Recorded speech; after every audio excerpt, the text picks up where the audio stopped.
ese hombre holding up the bottle. Look a little closer, cigar and Moscato. An actor in improv coming from Chicago. Auto, make way for Paul Vato.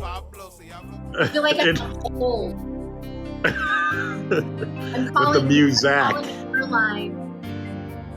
Please hold for the show.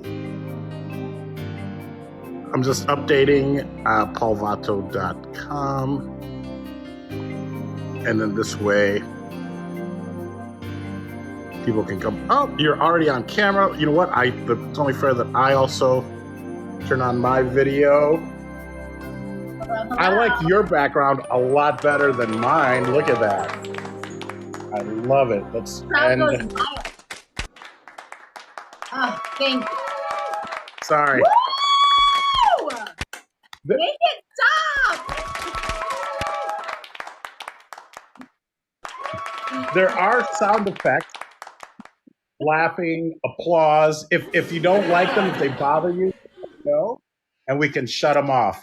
So you tell me what you like or what you want to, how you want to do this. Something tells me they're not real.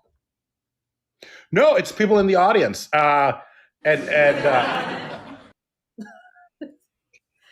That's ridiculous. Isn't it? Yeah. So they can applaud, they can laugh, they can. They had a poop emoji. I think they might still have it, but it doesn't make the sound anymore, which is nice. So people are pooping themselves. Well, if I say something that's inappropriate, like I'm sometimes prone to do, they'll throw up a little poop emoji. I don't think, you know what? Maybe they removed it. Oh no, it's still there.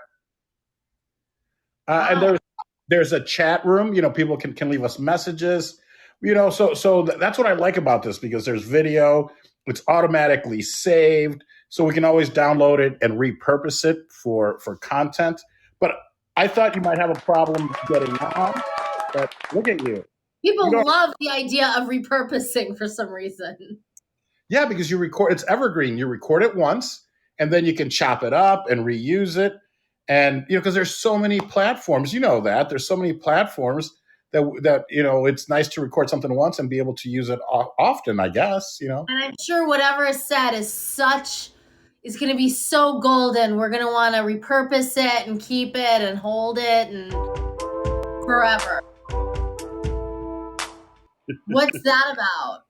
I think that's the party hat. Yes, that sound. That's the party hat. And again, if it bothers you, I can always mute them. So if it becomes too much, we can always. But it's nice because you have audience interaction. I think it helps with the algorithm, if you will. Because they're like, 100% of the people really responded well to your show, and then and then Mark Cuban might see us and then give us some money. I don't know. He's one of the investors, one of the owners. So I guess we should start the show. Naomi, thank you so much for taking time to be here. Thank you. Yes, indeed. Wonderful. Well, I feel like we should just introduce you. I think everyone, knows who you are. But more importantly, again, thank you so much for taking time out of your very busy schedule. I know that you were just filming, and I can't wait to do a little bit of a dive. And you tell me, how much time we have. I think we have an hour, but if it's quicker, you just let me know, because I know that you're a very busy person. So again, thank you for being here. And where should we start, Naomi? Where would you like to start? Do you want to just introduce yourself? No, it's your show. Wherever you want to start.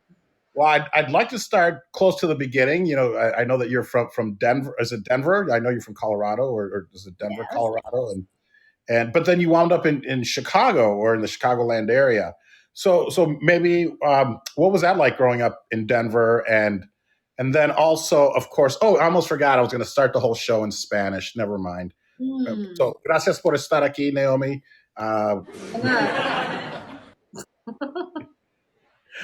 think, if anything, you could teach me Spanish. I'm guessing because you taught Spanish for a while. But yeah, so tell me a little bit about just growing up in Denver, and then how maybe you got into acting, or if that's something you always wanted to do, and then we can kind of move to the maybe Chicago years, and then your great success on stage and television, and the shows that you've written and the TV shows that you've been on. Okay. Yeah, I mean, not a ton of Spanish speakers in Denver. But my parents lived in Colombia actually, and they were original Peace Corps volunteers. And so I grew up in this very just kind of cultured home. We watched exclusively Sunday Morning with Charles Kuralt and Cosmos with Carl Sagan. So, if it wasn't like astronomy, it was poetry. You know what I mean? It was very like highbrow. And as a result, I kind of grew up just like always wanting to be like have my own sitcom because it was sort of this forbidden fruit, My dad was an architect, my mom was a pianist, and I'm an only child.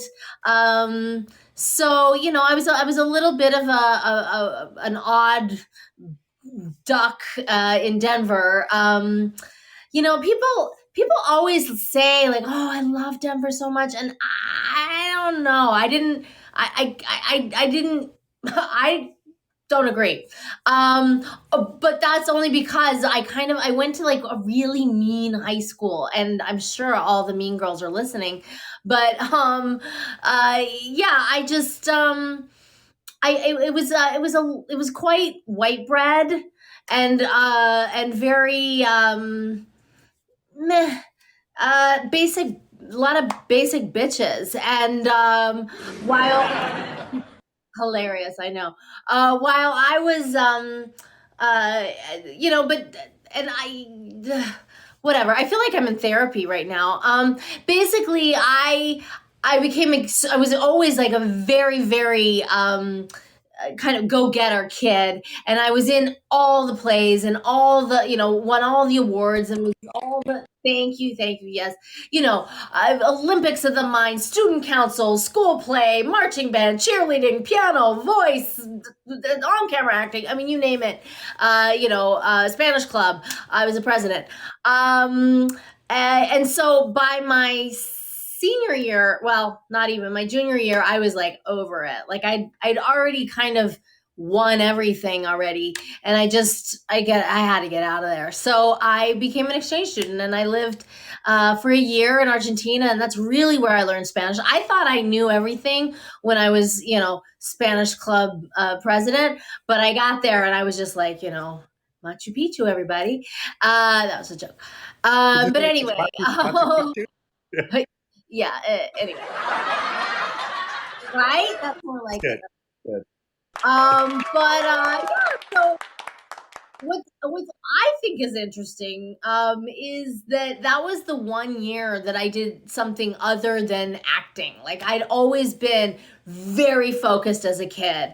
I mean, while I had my focus split by all the other activities that the school offered, I was always like, I always knew I wanted to be an actor. Like I said, my folks were great about exposing me to culture. We went to the ballet and the symphony and the opera and the theater and the cinema and you name it. And I just always remember kind of looking up there on stage, just wishing I was one of them. Like I just wanted to be up there. And so I think when I got there. Anyway, when I did, oh, now what? What did that mean? It's a party. It's a party. Oh, it's a party now. Yeah, because we're in Argentina and the drinking age, there is no drinking age, and I'm 18. So and everyone looks like, what's that? And it's kind of accepted, right? The drinking and the partying in Argentina. I mean, if you're under 18. Yeah. Yeah, it was, I don't know. It didn't, I don't know. For some reason, that was just sort of accepted. Like, I remember that very first weekend that I went out with like the kids in my class, the girls, and I remember coming home at like 6 in the morning and thinking, oh my God, they're going to send me home. And like, I'm like, this is it. I lasted like a week in Argentina. And sure enough, I got home and my host father was like, hey, how was it? And I was just like, wait, really? Okay. And that was just life. Like, they just go out until 6 in the morning when they're 18 years old. It's not weird at all. Yeah, exactly like that. But anyway, whatever. The point is, I really kind of filled my well that year. I like I said, I like had a life for the first time, I think.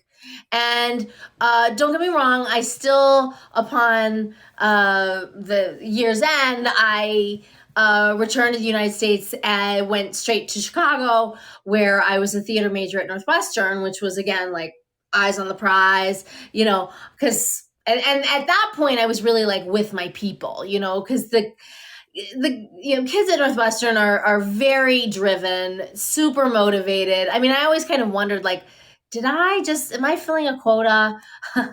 Because while I was in Argentina, my parents actually moved to Taos, New Mexico. So I always thought, you know what? They probably don't have enough kids from New Mexico here. So that's how I got in. But anyway, I definitely felt like I found my place at NU. But it was nice too to know, like, there was more out there, and I think, and that's one thing that kids that go straight to, a conservatory or whatever don't realize. Like, I'm really glad I had that opportunity to just go out and go out, to experience being one of the only women in a soccer game, experience, the southernmost city in the world, experience, homesickness, and experience, falling in love for the first time with an entire soccer team. You know what I mean? Like, it's, I think that was like a really formative year, and it's like, honestly, like, informed every aspect of my life. Like, from once I got home, and I know the irony is you were asking about Denver, then you were asking about Chicago. I've told you nothing about either except Argentina. But that year has followed me ever since. Like, I mean, I had no idea, like, from the guys I date to, the survival odd jobs I've had to hold. I was a Spanish teacher at the Playboy Mansion, for God's sakes. You name it, like, in every way that sort of informed my life. And don't get me wrong, quitting my job at the Playboy Mansion and just quit ditching the day job to begin with is really like the greatest thing that ever happened to me in terms of success. Like, there's marks of success, and being able to buy a place in West Hollywood, for God's sakes, that's huge. And then be able to, like, fill it with fan art of yourself, also huge. But being able to, like, like I said, quit that day job, that doesn't get any bigger. But amazing. And I think you put it out there, so I'm going to ask you, if there's anything you don't want to talk about, by all means, just let me know. But there's a rich history where you live, is there not? The place that you bought, the I don't know if it's that's cool. a home. Yeah, I happened to buy Peter Lawford's last residence, and don't get me wrong, like, we here at this, in this condo association, treat it like, like these were his glory days, like, we call it the Lawford. And in the meantime, like, if you read his bio, like, this is where he came to die. He lived here 1 year, and it was like the worst year of his life. Like, he spent some of it actually at the Betty Ford Center, where he had cocaine, like, helicoptered in. So, he wasn't trying to get better. He was just holding on until he died, not inside, but although he does visit me every now and then, if we're lucky, the lights will flicker, and he's a good ghost, though. He's very, very, Oh, good. yeah. Wonderful, wonderful. And I don't think I'm going to Neighbor just let. actually next door, and just last night as I was coming home, I met her for the first time, and I told her all about it. I know she thinks I'm a complete loon, telling her about the ghost. Now, I don't want you to just gloss over, because I didn't know. I knew that you taught Spanish. I did not know that you taught it at the Playboy Mansion. And maybe I'm, glorifying this, and as I'm sure all the perverts in the audience are. But if you want to talk a little bit about that, what were you teaching the Playmates Spanish, or is that you were doing? Specifically Bridget. If you ever remember that show, there was a show called The Girls Next Door. And it was like a reality show that followed the lives of Hugh Hefner's main 3 girlfriends. And Bridget was the smart one. And that was my student. It's not to say that Holly and Kendra were not, but, they all had like their persona. And I think the truth of it is that Holly was taking French, and so like Bridget needed a thing, and so she took Spanish. Anyway, we continue to be friends to this day. Like she's really big on Halloween, which is awesome because I am too. I mean, I've always just been into dressing up. You know what I mean? Like, I mean, look, I'm not going anywhere today, and I don't. I'm gonna have to dry clean this after, just to sit here and talk to you on Zoom. But anyway, that what I'm saying is I love Halloween, and so does she, and so we invariably I become her kind of consummate +1 every October, and vice versa. Wow, amazing. Well, if you ever need a +2, let me know. I'm sure you get. Sure, everybody offers that. You're such a giver. Thank you so much you really take one for the team. I can't thank you enough. Absolutely. That anything for you or a Playboy model, of course, 100%. I've only been with one, so I need to work on my numbers. Right. So there you go. So that's wonderful. What was Chicago like, and around, and if you don't mind saying like the year that was, and I guess what I'm trying to get to is, I know that some of my other friends that have now wound up on TV shows were also there at Northwestern, but I don't know if they were there around that same time. But a lot of, especially people that came out of the Second City, or wound up at Second City or ImprovOlympic after being, because they were at Northwestern. Was there anyone of note or friends of ours that you know of? So I was there. Well, I was there 93 to 97. I lasted just 4 years because that's how long it took to go through school, and that's as much winter as I could handle. I know people think, oh, Denver, you're used to weather. No. It's not even the same thing. Like Denver, it'll be like snowing, and then you're like skiing in, Daisy Dukes and fresh powder and like 70 degrees weather, like later in the day. It's like, if you don't like the weather, like wait a half hour. If you don't like the weather in Chicago, good luck. Like it'll change in about 9 months, and it'll be excruciatingly hot. So yeah. No, I'm trying to think of who was there with me. Well, I can tell you, Zach Braff was in my class. Okay. For Scrubs. Seth Meyers was a year ahead of me, and his brother Josh.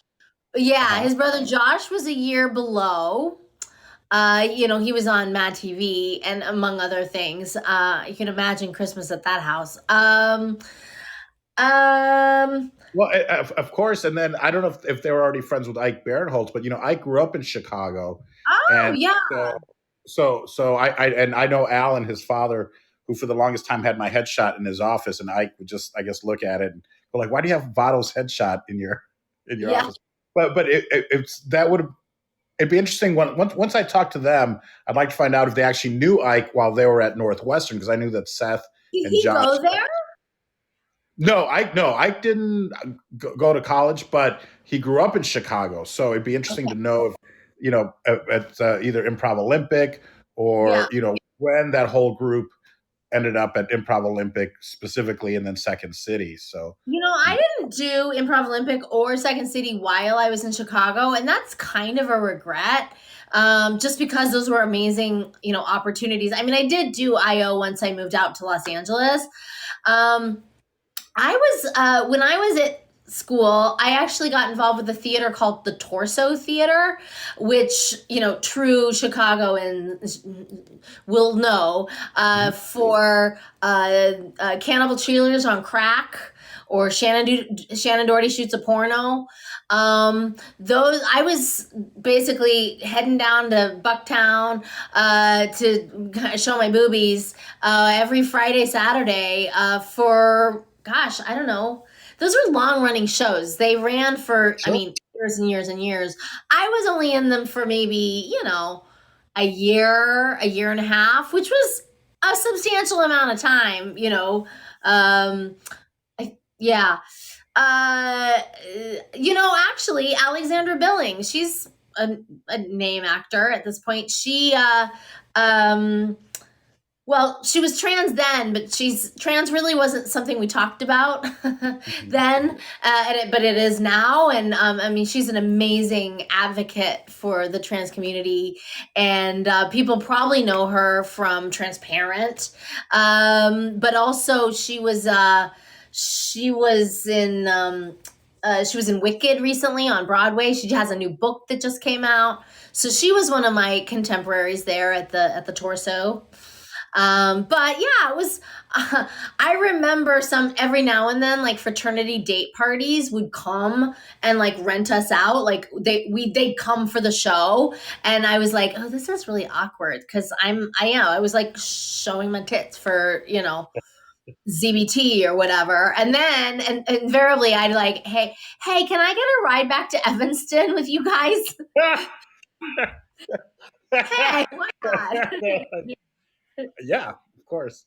But, to be fair, these were comedies. Like I was never about, titillating, if you will. It was all just about, it was kind of like shock theater, and no one was in the audience like getting off on what they saw, believe me. It was about just being like outrageous, really.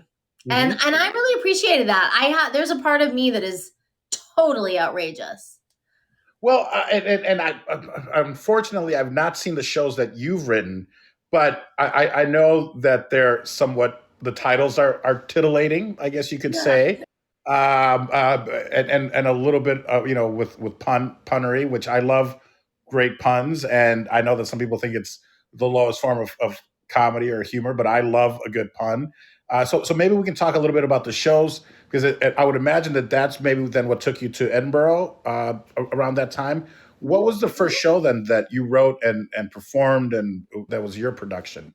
Yeah, so when I first moved out to LA, I was going to the back, get Backstage West every day, and submit my headshot, and I did that for like years, and got, of course, nowhere with that. And it was kind of 2 years in that I realized, like, this is ridiculous. Like, I got a degree from a very prestigious, university to pursue this thing, but what am I really doing with it? Like, I'm basically like going to the post office every day. Like, I'm a professional mailer is what I am, And so that's when I was like, okay, I just need to, like, I'm not being cast in a traditional way. So I just need to cast myself. And so that's when I got busy writing this show. The first show was called Girl in Argentine Landscape.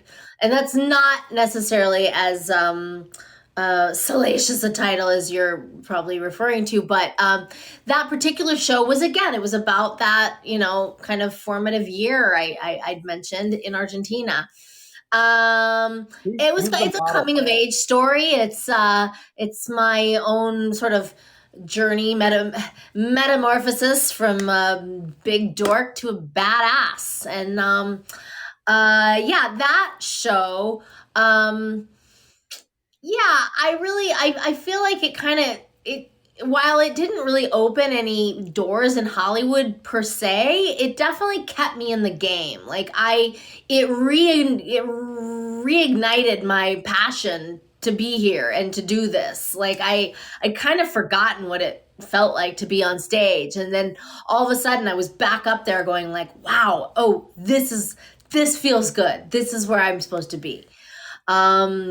So yeah, and that particular show actually I took to Chicago to a theater festival there. Also the LA Women's Theater Festival. I actually shot it and actually mounted like a subtitled version on the big screen in Argentina. And that was cool, to kind of a homecoming, to be like, thank you. Like, you guys did this for me. Anyway, I did that. And then, around what year, forgive me for interrupting, around what year are we talking about when this is happening then? So that would have been like 2002, I think. Okay. Yeah. And from there, I went on to the Groundlings because at that point, I realized like, okay, I need to be creating, like, duh. So I got quite involved there, and I went through all the levels and managed to go through the Sunday company, and I was eventually cut, and which of course felt just like doom and gloom. It was like, I'll never survive, and of course I did. And I laugh now. It's like, honestly, the the list of successful comedians that were caught from the Groundlings is way longer than the ones that ever made it. So honestly, I think they did me a ginormous favor. It took me a while to see that, but I honestly, I came out of there quite honestly like really down. I really managed to believe the director at the time, who, yeah, I'm not going to say her name, but she managed to convince me that I was completely worthless at this, and so I believed her, and that's when I started teaching Spanish kind of full time, because I was just like, okay, I need a job, I need a boyfriend, I need all the things that I've been denying myself, because I've been following this pipe dream, and don't get me wrong, that lasted like a year. Even then, I don't think the boyfriend lasted that long, but I realized like a year in, like, no, I need to be creating, like,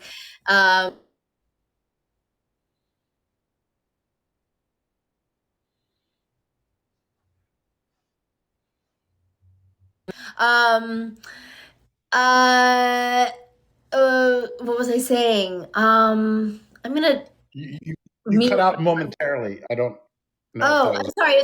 I just got a call. I didn't realize how that would work. Okay.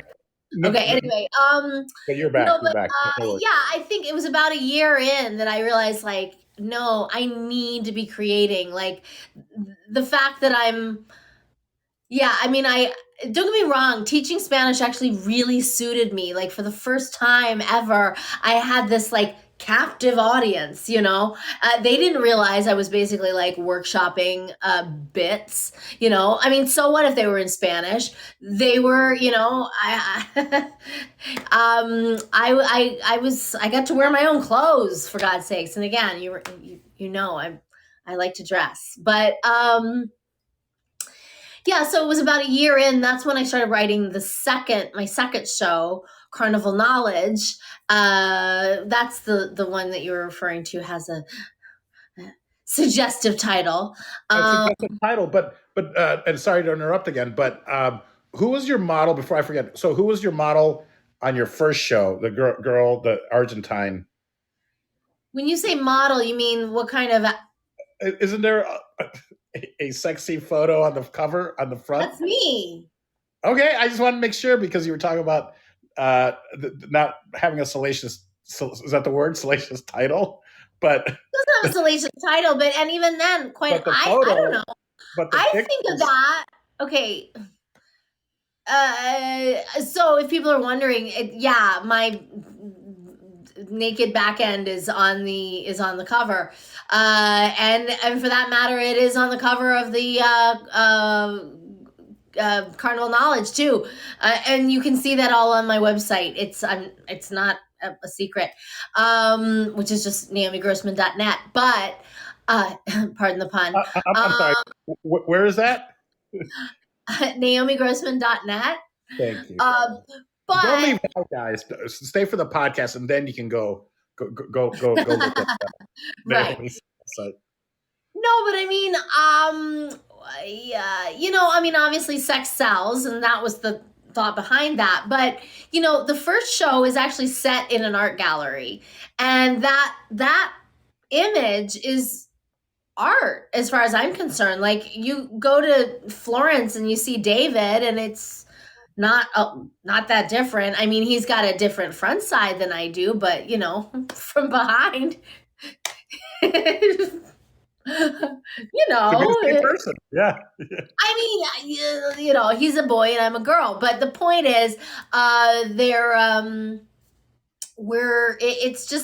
it's the human form.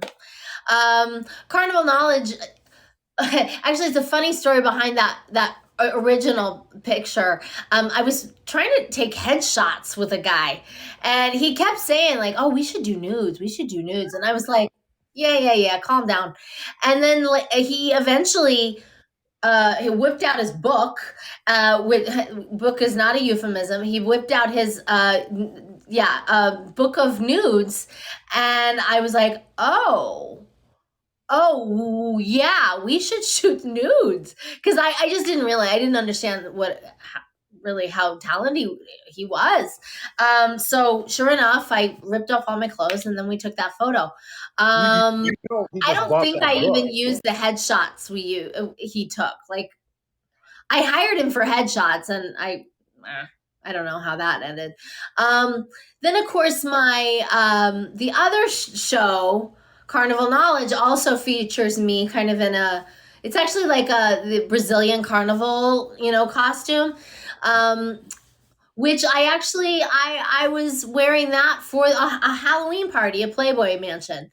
And I had my neighbor at the time, shoot some, document this outfit.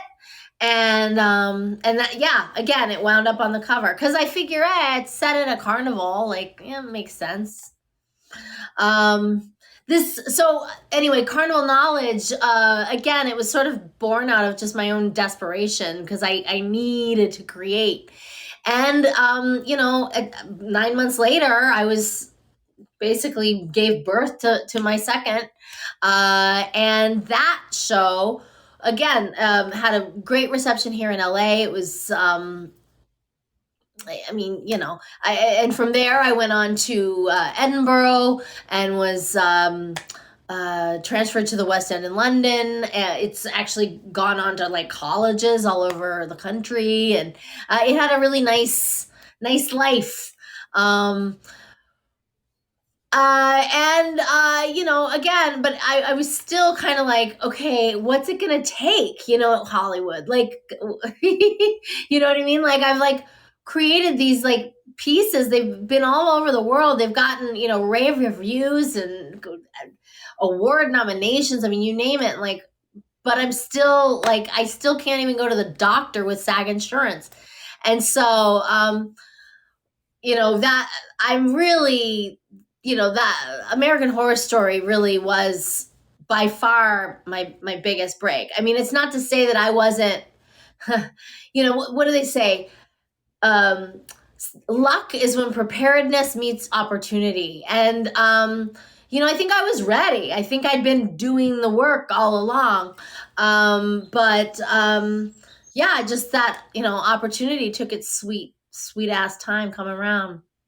Well, yeah, and that's, I mean, I know maybe sometimes it's a little cliche, but everything happens for a reason, everything in due time, all that. But I like all those sayings because they seem to really ring true many times. And did you submit yourself for American Horror Story, or did you have an agent, or how did? No, yeah, What was I that? did have an agent. He was it's funny, he was kind of a shyster, I'll be honest. Like he was literally out of like Thousand Oaks or something. He was like Thousand Oaks is known for like finding meth and hiding bodies. Like it's not a place, it's not exactly your like Hollywood Mecca. Anyway, I remember this guy like reaching out to me, and I didn't have an agent at the time. And I was like, who is this? And I Googled him. And of course, I read like just all kinds of horrible things. And I passed. I said, no, thank you. I'm good. And then I remember I mentioned it to my best friend, and he was like, what are you doing? You should, it's like dating, like kiss a few frogs. Like, even if you're not going to marry the guy, like just have the experience. Like, and I thought, you know what, he's got a good point. So I went ahead and I reached back out to the agent and I was like, you know what? I will take a meeting. Let's do it. And so we did. And I remember, he actually dropped a bunch of old Groundlings friends of mine's names. And because I had like, an hour and a half drive back, I had plenty of time to call them all and verify. And they all were like, yeah, he's going to make you take pictures that are super cheesy and, with a stethoscope and or whatever, he's going to do all that crap. He's going to get kickbacks from the photographer that he forces you to go to. Like all that, like, just bottom feeder bull that, bad agents make you, the hoops they make you jump through. He did. And they said, like, you can count on that. However, I go out, I get auditions, like, what you gonna do? So I was like, meh. Again, you kiss a few frogs.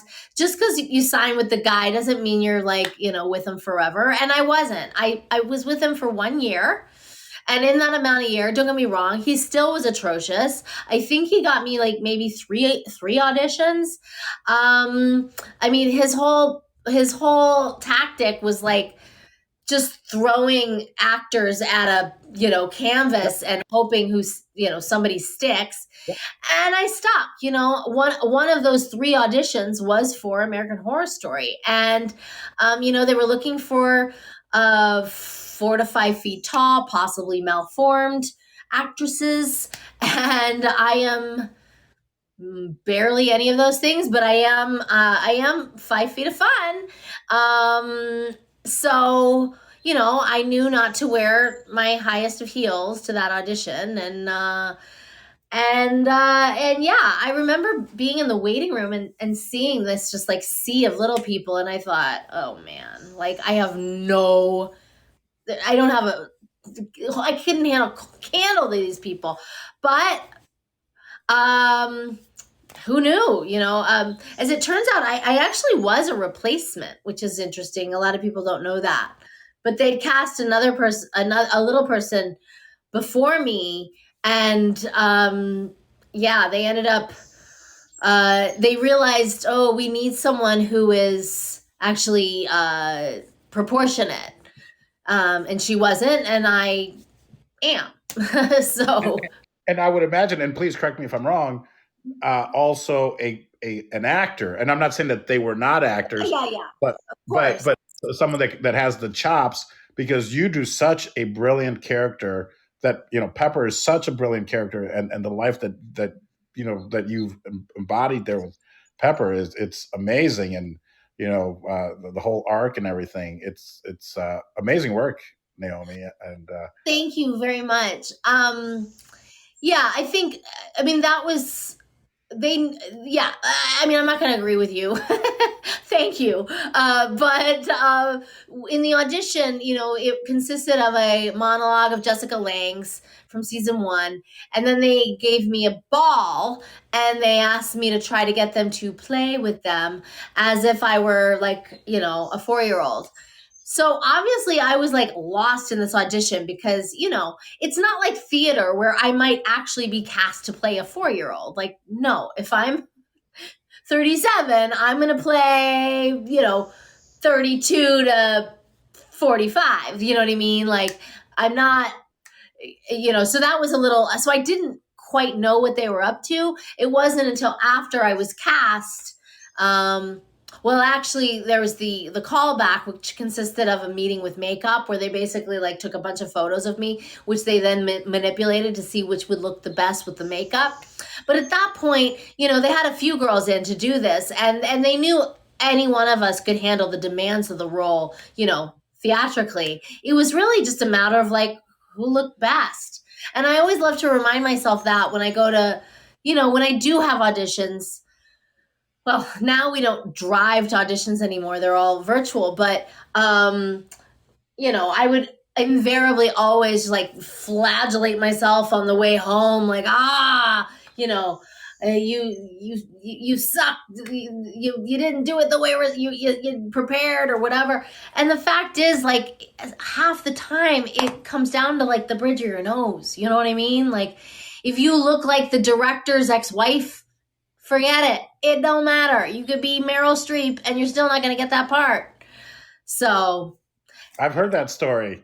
They're like, oh no, you actually look like his ex-wife and they didn't want you. Like, what? Like, yeah. You look like someone's ex-wife? No, I heard the story about, and she was a model and beautiful. No, I heard the story about an actress that lost out, because she looked like, the ex-girlfriend or ex-wife of the producer or the director, and it's ridiculous. It could be anything. Yeah. Yeah.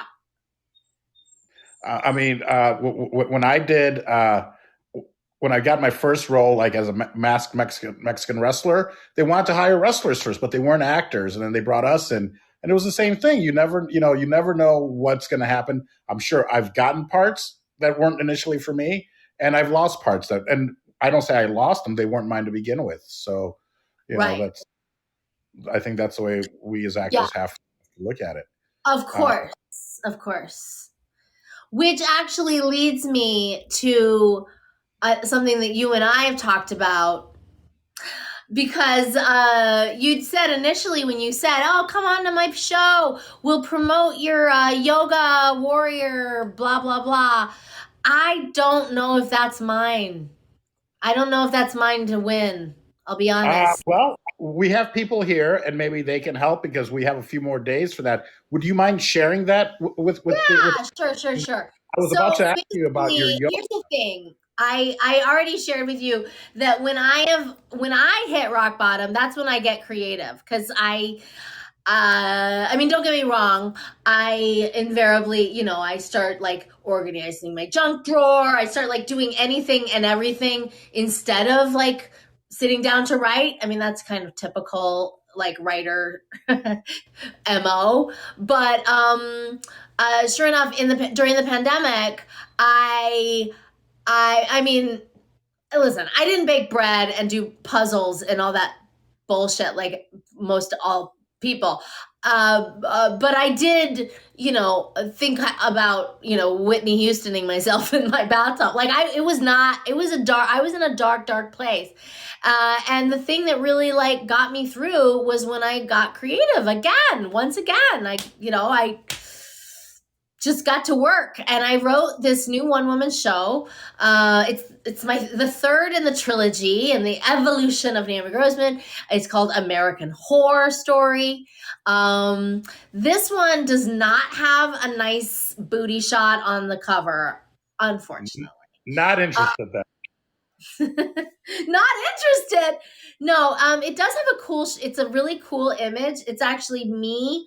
Very sexy looking, looking down into a mirror, and the picture, the face is looking back at me as Pepper, and it's basically, I mean, yes, it's a convenient title given my relationship with the show, but it's about that. It's literally, it is my whore story. And when I say whore, I don't mean promiscuous whore. I already wrote that show. That was Carnival Knowledge. This is hustler horror. This is sort of an autobiographical anthology chronicling my tales of self-compromise. All the ways I've sort of like sold myself out. And I think I've maybe done it again in this stupid yoga warrior vote. So basically, everybody, so you know what I'm talking about, these things take money. It costs money. And especially now, because, back when I did Carnival Knowledge and Girl in Argentine Landscape, I basically, whatever money I didn't use to like eat or pay rent with, I just, rented a theater and put up these shows.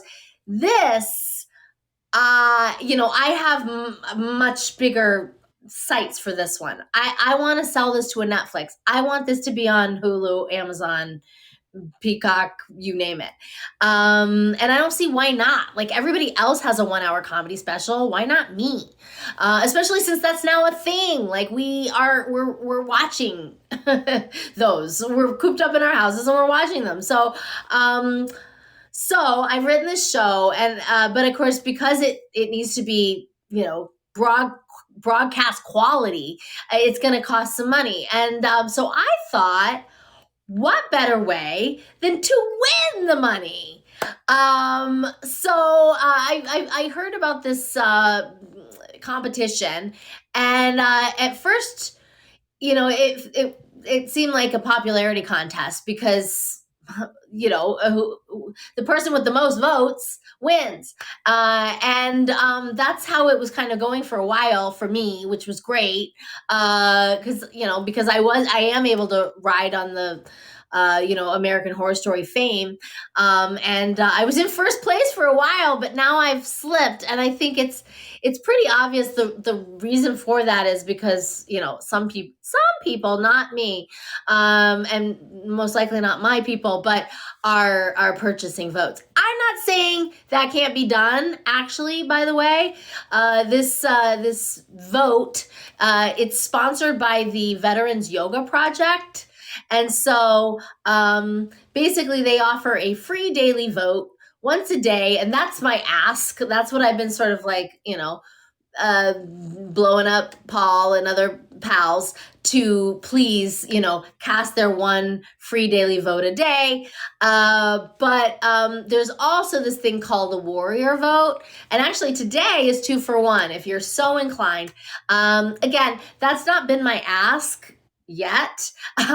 Like today, like here now is the only time I've even said as much. But the fact is those purchase votes actually benefit the veterans. So, if you're looking for a tax write-off, if you are just feeling philanthropic, if you have like a place for veterans in your heart and you want to do that, then knock yourselves out. But again, I really kind of want to win this the right way, and I don't think it can be done. Actually, at this point, I'm starting to be pessimistic, which is it's not my style. But anyway, I mean, listen, it's not over till it's over. You're right. There's 3 more days in this round. And so if people would, I would be so grateful to go. Actually, it's easiest if you just go to my Facebook page. I've got 2, a friend page and a fan page, either one. They're both the same. The fan is verified, so that way it's me. And just go down to the very first link that appears. It says IamYogaWarrior.com. And if people click on that, they can they'll basically see a picture of Pepper in the splits, and just below it, there's either that warrior vote, which, like I said, you're more than welcome to cast that if you like.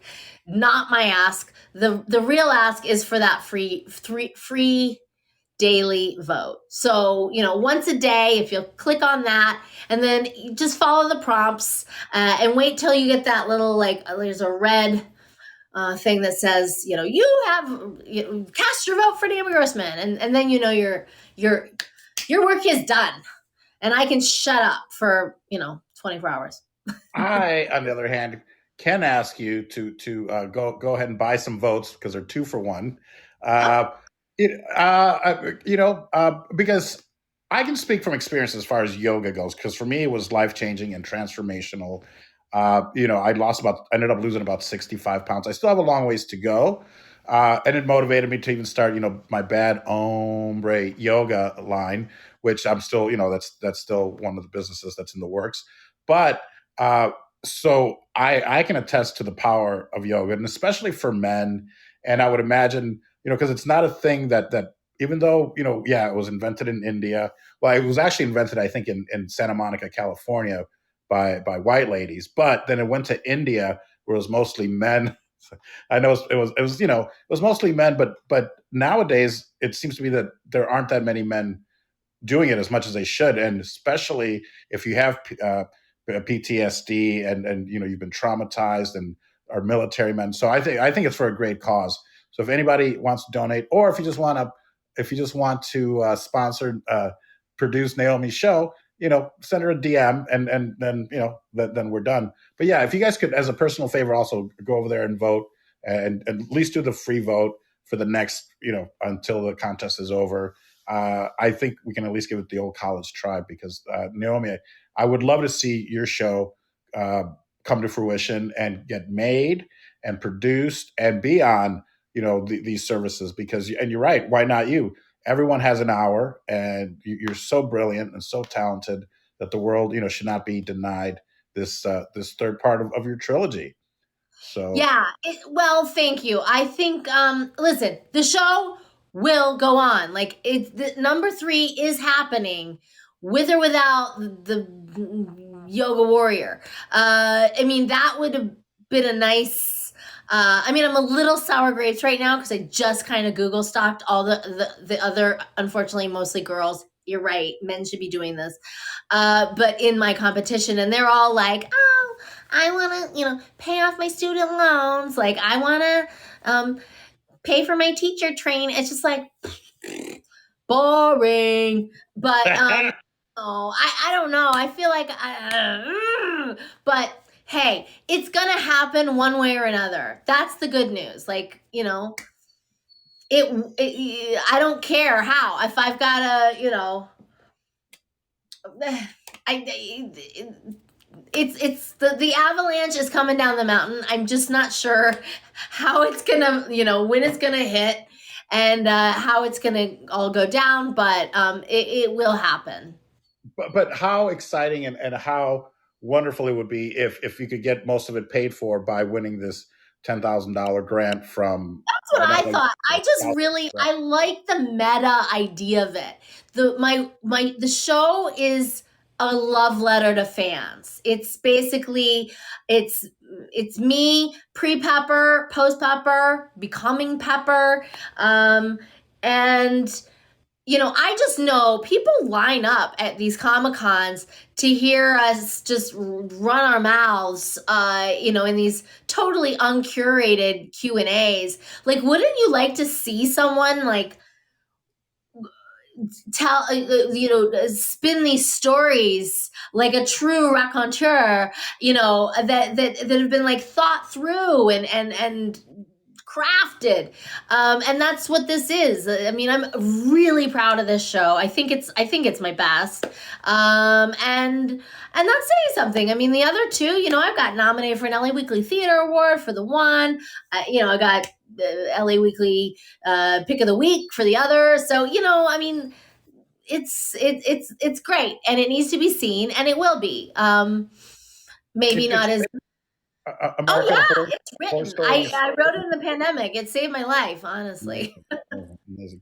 And what I wanted to say was also, you mentioned your fans, and I know a lot of celebrities. I know a lot of friends that have become celebrities, and you really, really go above and beyond to be available to your fans. Like I stalked you on Cameo, and most people are like, hey, this message goes out to whomever, blah blah blah. It's a 2-minute video. You go on for 10 minutes, 12 minutes, I don't know, 20 minutes. I mean, you really, really give to your fans. And I know that can also sometimes be a little off-putting and a little dangerous, I think. Maybe. I hope not. But and you have to be careful. But I really love the fact that you make yourself available to your fans and to the people that love you. And there's so much love there. I read the reviews on Cameo, and they you go above and beyond for your fans. So thank you on behalf of. I didn't realize that those were public. The videos are public, and the reviews, of course, are public. And yeah, so unlike my other friend Andy Dick, who he has a few bad ones. He probably forgot to do the video. I don't know, but but yours are nothing but complimentary. So I think people. Well, my fans are so good to me, and I love them back. So I saw on Instagram. I mean, you talked about fan art when we first started, but people giving you fan art at these, and you do, since we've been chatting, you've done several of these Comic Cons where they fly you out, and but still you have to deliver, you have to be there, and you're one of the fan favorites. So that's amazing that you would do all that.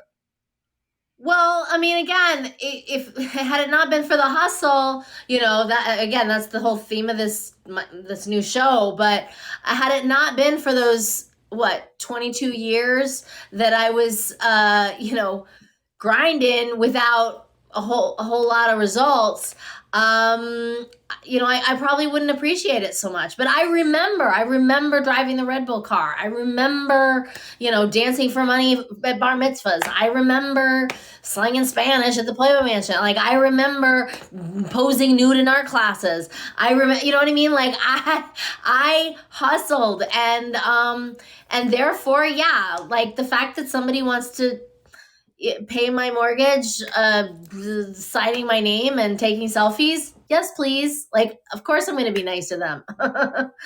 They're saving me from conjugating verbs. Now, so and I we're almost at the end of the show. Are either of your parents Latino? Do they speak Spanish, or they do? My dad lives in Uruguay. Okay. It's funny. I just sent him something at the post office, and the lady with her ginormous long nails, clickety clack, clack clack. Okay, one package to Hungary. I'm like, no, it's to Uruguay. And she's like, well, I think it's pronounced Uruguay. No, I'm just kidding. Well, yeah, you are gay. You are gay. Whatever. I say it the Spanish way, Uruguay. So she's like, yeah, Hungary. I'm like, no. Uruguay. Like, anyway, I taught her something. She now wants, I pulled up my phone, I showed her photos. She's like, I want to go there. Anyway, so yeah, my dad lives in Uruguay now. He maintains a place also in Buenos Aires in Argentina. My mom's in New Mexico in Taos. They were Peace Corps volunteers in Colombia. Like I'd mentioned at the very beginning. And I think that's probably where my wanderlustness comes from. But it's funny, when we're a family, I mean, we're not anymore, since they divorced, but, we always were such a weird, mismatch. Like, my dad, he sounds like a Colombian, newscaster. Like, has an immaculate accent. My mom, on the other hand, sounds like George Bush. She's from Texas, and there's no getting around that. And then, I sound super cool in 1993. Whenever I'm in Argentina, people are like, oh my God, your Spanish is great, but super dated. Your slang is no one talks like that anymore, Naomi. Pero sí, che. ¿Cómo es? Y hoy, ¿cómo es tu español? Muy bueno, pero me tengo que ir. Veo que son las 5:30 y ya me toca irme. Ya. That's very Argentine. Ya instead of ya. Ya. Ya me tengo que ir. Naomi, muchísimas gracias. People are like, what the? They just switched to Spanish. So Naomi, sorry, that was me saying, "Oh snap!" Translation: I gotta go. I got somewhere else to be at 5:30. So thank you so much, Paul. I hope I didn't talk too long. No. Please, everyone, let's give Naomi a round of applause. And Naomi, thank you so much for being here. Everyone loves you.